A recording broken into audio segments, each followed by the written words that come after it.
Hi again guys, and welcome to a very highly requested circuit tune, of course, for the new RedBull X2019 Competition, a car which a lot of people have been having a lot of trouble with, not just because it's slower than the 2014, but also because the handling is more treacherous. It loses grip much more easily, so this is my response to that. Now this tune is the exact same setup that I used in my review of the car. So I'll show some of the footage in a second. I might even show the full Nurburgring lap, but probably a sped up version, so you can see what it's capable of. But as far as the tuning, of course you cannot reduce the weight any further and you cannot increase the power. So I've left those as they already are.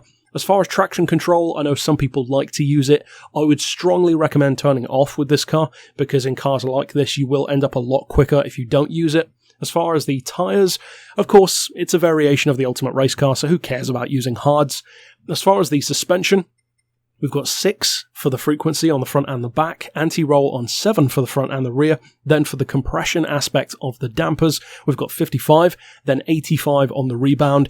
As far as the camber, which of course makes a massive difference to the handling of something like this, I've got 1.5 degrees on the front and 2 on the back. That's pretty much perfect for me, so give it a try. If you like it, go with it. If you don't, adjust it a little bit more. And then I've gone for neutral toe, as I usually do.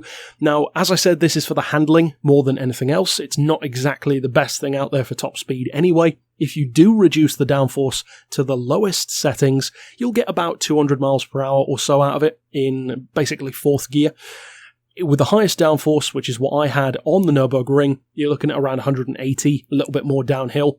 And again, it's like a 4-speed setup, and you'll see that in a second.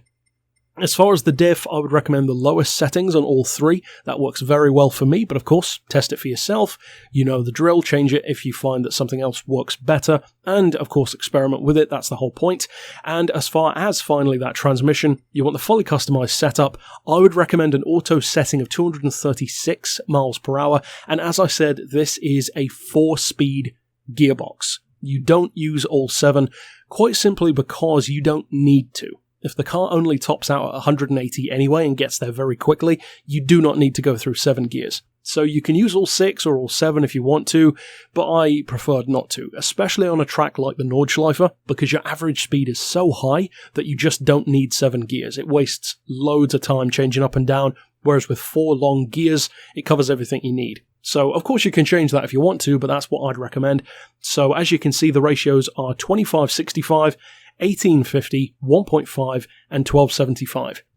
And then I have adjusted the ones above that to make them super close, so that if you do, for instance, slipstream up into a higher gear, it doesn't get ridiculously sluggish. So we've got 1150, 1070, and 1025 with a final drive of 5.5. So that's it for the tune. For those of you who do decide to use it, I hope you find it a lot better through corners. And the single biggest piece of advice that I would give you to use the car, and we'll talk about this more in just a second when you see my lap, is push it hard.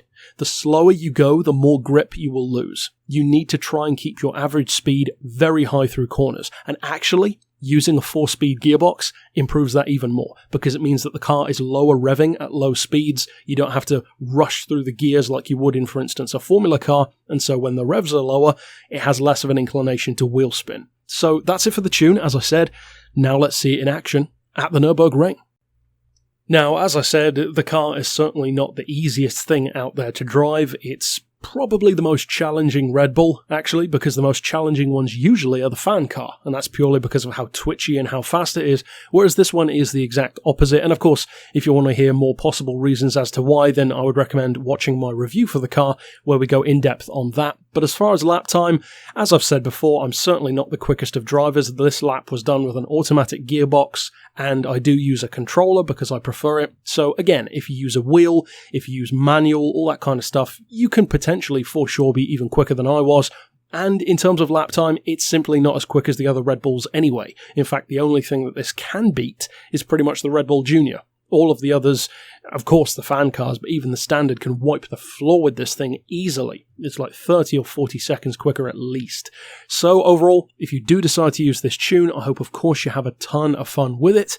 And of course, check out my other tunes here on the channel by clicking here on screen. But for now, as always, thanks for watching.